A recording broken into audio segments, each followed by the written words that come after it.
אשת חיל מאמצע, ורחוק מפנינים מכרה, בטח בלב בעלה, ושאלה לא אכסר, גמלת הוא טוב ולא רע, כל ימי חייך.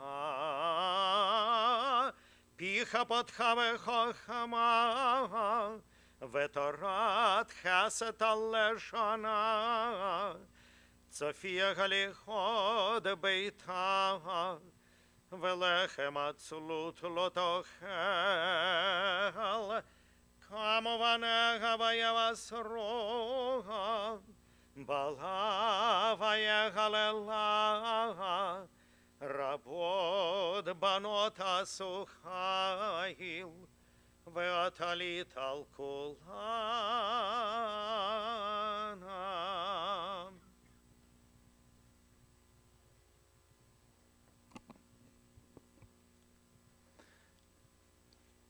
מזמור לדוד, אדוני מי יגור בהלך, מי ישכון בהר קדשך, הולך תמים ופועל צדק ודובר אמת בלבבו, לא רגל על לשונו, לא עשה לרעהו רעה, וחרפה לא נשא על קרובו. O Lord, who will dwell in your sanctuary? Who will live with you upon your holy mountain? She who lives with integrity, who does what is right, who speaks the truth in her heart, who has no slander upon her tongue, who does no evil to a fellow human being, who does not reproach her neighbor. Whoever does these things shall stand firm forever.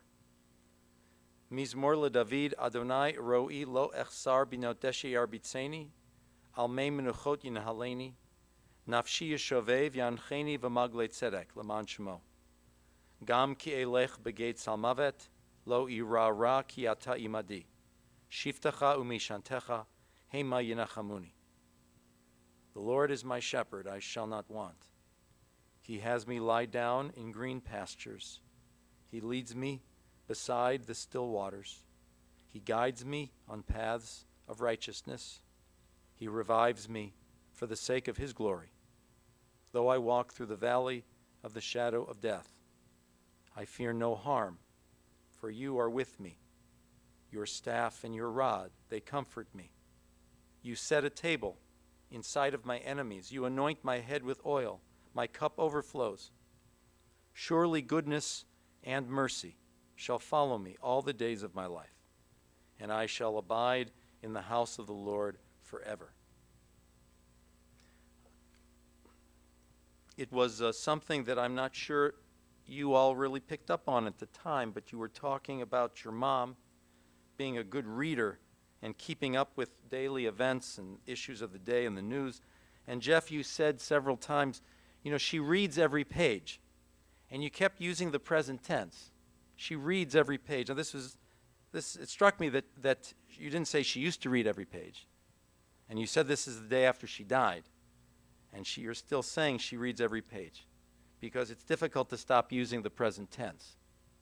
Because for all of you, your mother has been always there, the constant, the structure, ever present for you. She was the steady presence in all of your lives. She was more quiet than your father, but she was sweet, she was selfless, but she also showed great strength in her life. Her commitment to family was unquestionable and without qualification. It was unconditional. Her commitment to Judaism always, to education. That's why I understand you moved to Cleveland Heights. She researched the schools that she wanted you to go to. She wanted all of you to go there. And your mom always did her research, and she always did her homework, and she always did her preparation, not just in school districts. She prepared the three of you for a life of meaning and a life of identity and a life of knowing who you are. She was dependable. You depended on her. Your dad depended on her. She kept the books and balanced the family budget and helped your dad keep the books straight in his own work. And I know that many of the speeches that he became famous for throughout the city, of the Holocaust and survival, she wrote those speeches for him. She was trustworthy and she was smart. She had gone to a private girls' school in Lithuania growing up.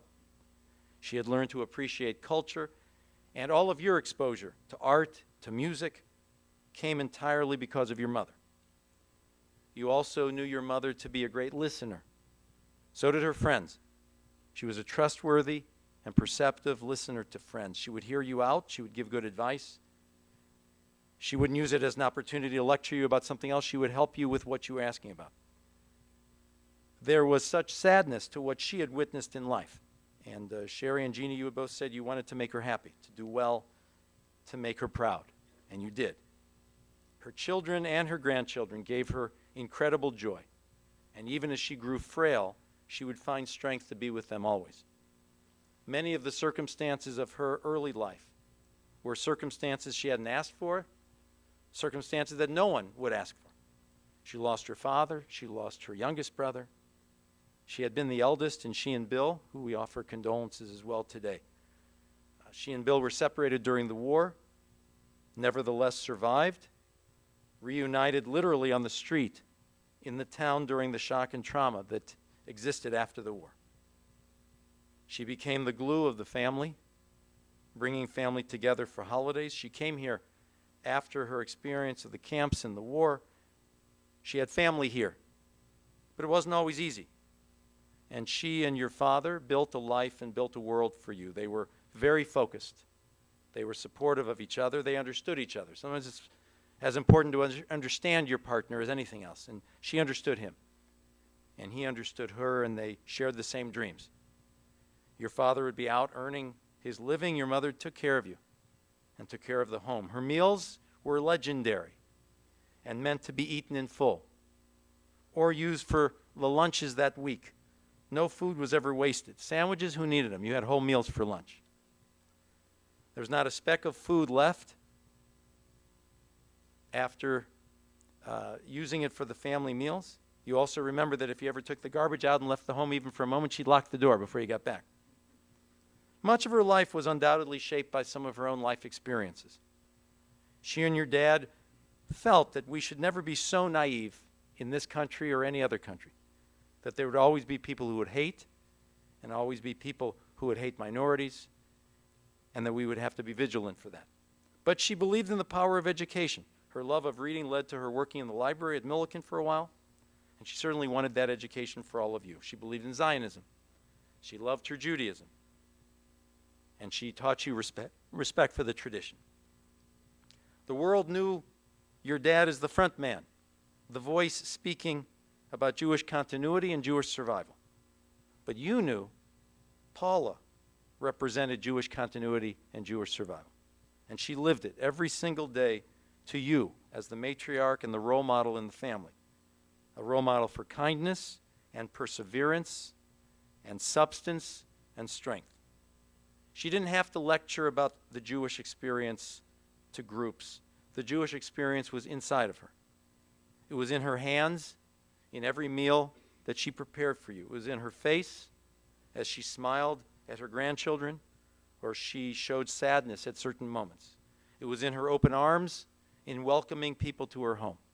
It was in her feet as she rose to recite Yizkor prayers for her parents and members of her family. And it was in her ears as she spoke to her brother virtually whenever they could. Her life experience was a lesson to all about preserving sweetness and strength at the same time. Your mother's important to you for many, many reasons. Your mother carried with her a story.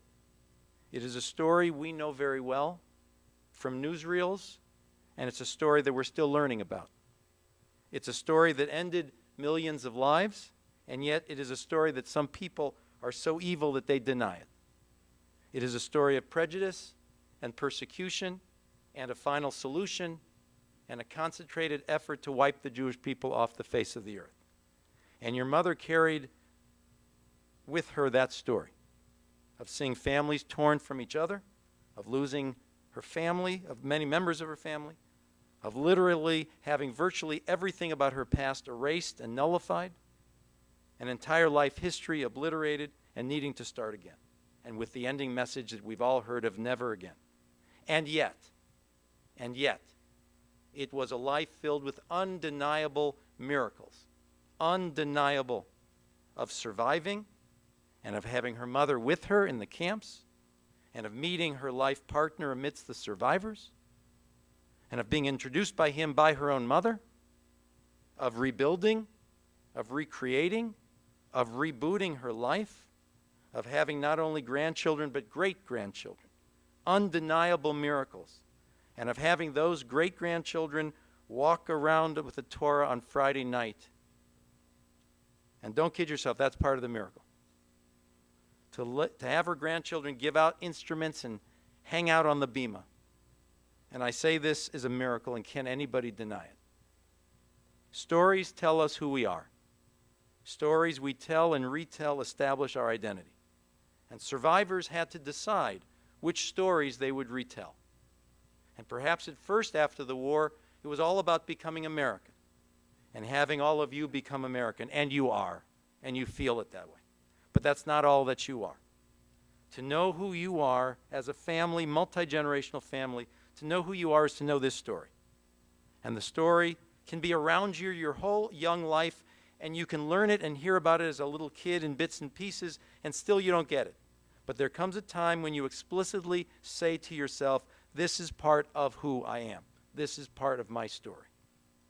And it doesn't hold you back. If anything, it frees you up to give back to the community.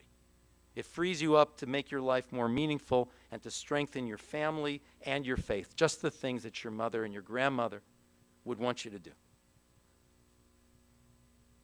A whole generation now passes from this family. An entire age of experience.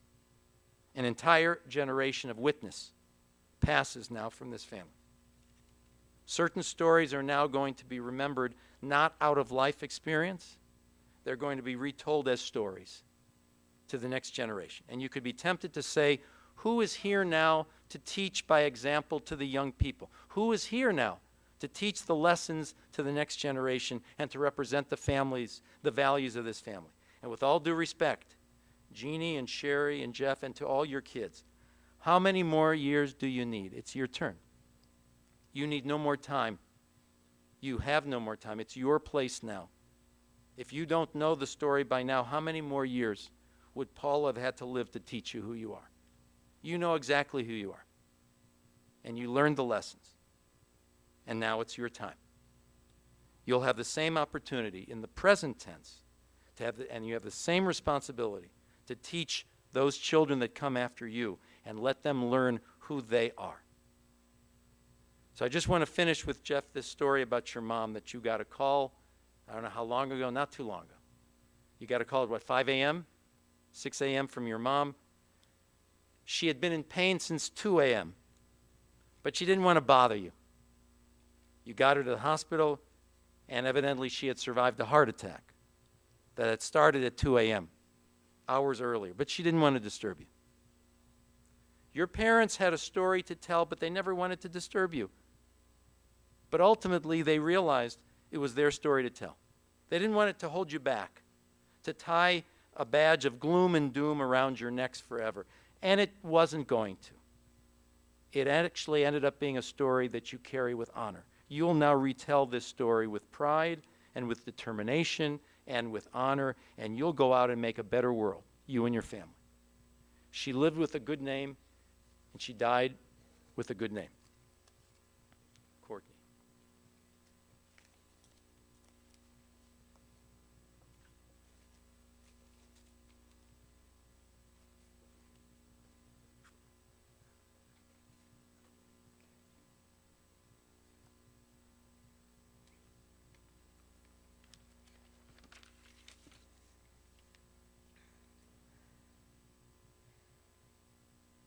My grandmother was our family's foundation. Particularly, she was the foundation for my grandfather, giving him the podium, giving him the spotlight, giving him the microphone to tell all of us their story. Grandma didn't waste her words, and when she did say something, it carried weight. No one would argue.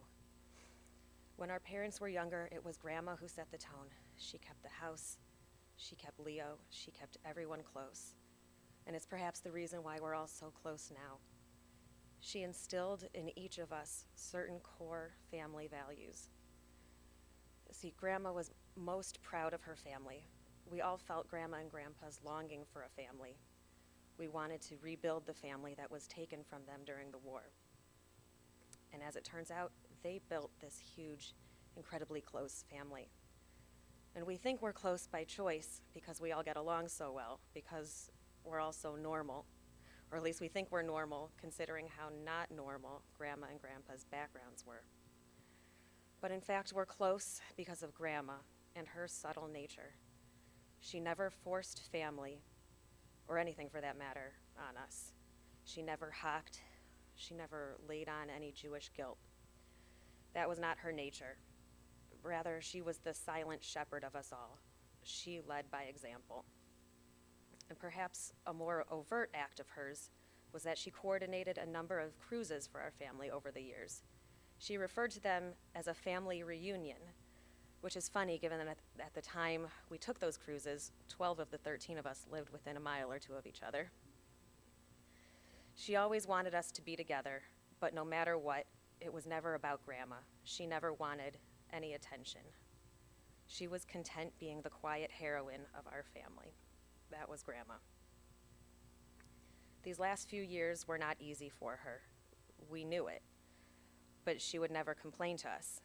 No matter how she was feeling, she was always so impeccably put together and had a warm smile to greet us. We know that these last few years she fought to stick around to make sure that the rest of us were okay, including Grandpa. While she could not join us for Thanksgiving dinner this year, just after Grandpa passed away, we know that she made sure she was well enough so that at least the rest of us could be together during a holiday that we all love, to carry on traditions, create happy new memories, and have time to be thankful and grateful for the lives that our grandparents built for us. So it's only fitting that she waited for the holiday to pass, again not wanting any more attention than necessary, before she peacefully passed. And there's something romantic and comforting to all of us, knowing that she and Grandpa were not without each other for long. And Grandma, while we're sure Gramps was waiting to welcome you, as he would say, to welcome you one last time, we know that you'll continue to keep your eye on him for the rest of us. We love you.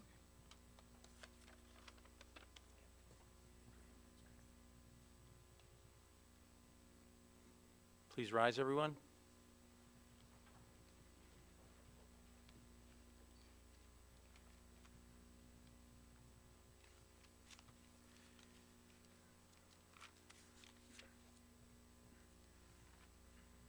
Eile malei rachamim, shochayna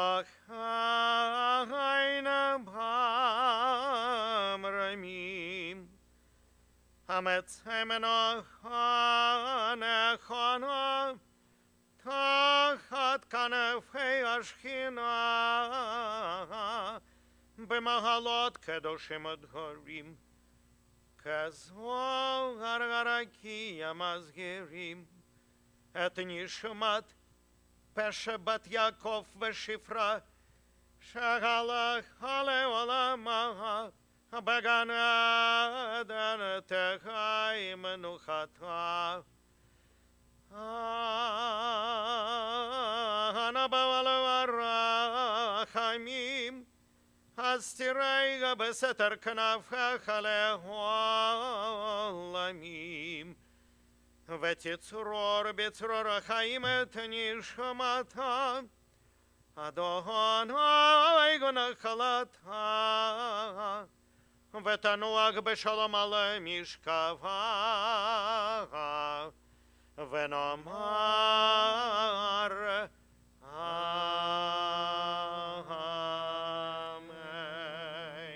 May we remember all of the worthy and the righteous deeds that she performed while in the land of the living. May her soul be bound up in the bonds of eternal life. May she rest in peace. And we all say amen. Let's be seated, everyone.